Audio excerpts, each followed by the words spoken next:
नमस्कार सगळ्यांना, पुन्हा एकदा माझ्या नवीन व्हिडिओमध्ये तुम्हा सगळ्यांचं मनपूर्वक स्वागत। तर आजच्या व्हिडिओमध्ये आपण सोमवती अमावस्येला आपल्याला काय काय करायचे आहे ते पाहणार आहोत।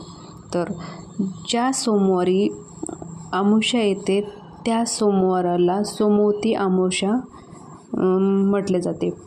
वर्षामधून दोनदा अमावस्या सोमवती अमावस्या येत असते आणि ह्या अमावस्याला आपल्या हिंदू धर्मामध्ये खूप महत्त्व आहे।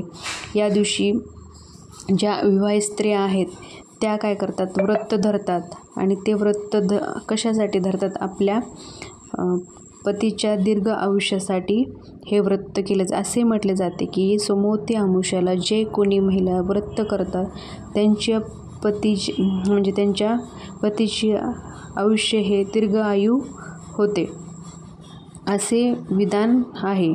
तर ह्याच्यामध्ये आपल्याला या दिवशी महिलांनी व्रत जर धरले तर त्याचा खूप आपल्याला फायदा होतो।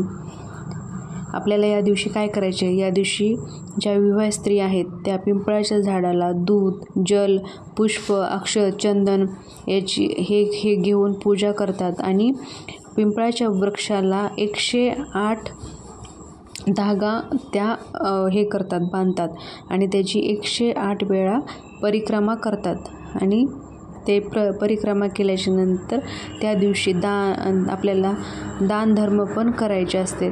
तर आपल्याला त्या दिवशी तुळशीला आपल्याला हळदी पण करायची असते, त्या दिवशी अर्पण करायची असते आणि या दिवशी पवित्र नद्यामध्ये स्नान करण्याला खूप महत्त्व आहे। आपल्याला ह्याचे महत्त्व खूप आहे। त्याच्या दिवशी जर आपण स्नान केले तर मनुष्य हा समृद्ध, स्वस्थ आणि सगळ्या दुःखातून मुक्त होतो असे मानले जाते। तर आपल्या पितरांच्या आत्म्यांना पण शांती मिळावी म्हणून पण या दिवशी आपल्याला पितरांची पण सेवा करायची आहे। या दिवशी आपल्याला घराच्या दारामध्ये दक्षिण दिशेकडे तोंड करून आपल्याला एक दिवा पण तिथे लावायचा आहे, कारण आपले पितरांना त्या दिवशी अंधार असतो आणि ते आपण जर दिवा लावला तर उजेड भेटतो आणि ते आपल्याला आशीर्वाद देतात, म्हणून या दिवशी आपल्याला हे पण करायचे आहे। तर तुम्हाला आजच्या व्हिडिओमध्ये सोमवती अमावस्येचे व्रत व याची पूर्ण माहिती कशी वाटली, जर माहिती चांगली वाटली असेल तर नक्कीच कमेंटमध्ये ओम नमः शिवाय लिहायला विसरू नका। अशीच नवनवीन व्हिडिओ घेऊन येण्याचा प्रयत्न करेल। तोपर्यंत धन्यवाद।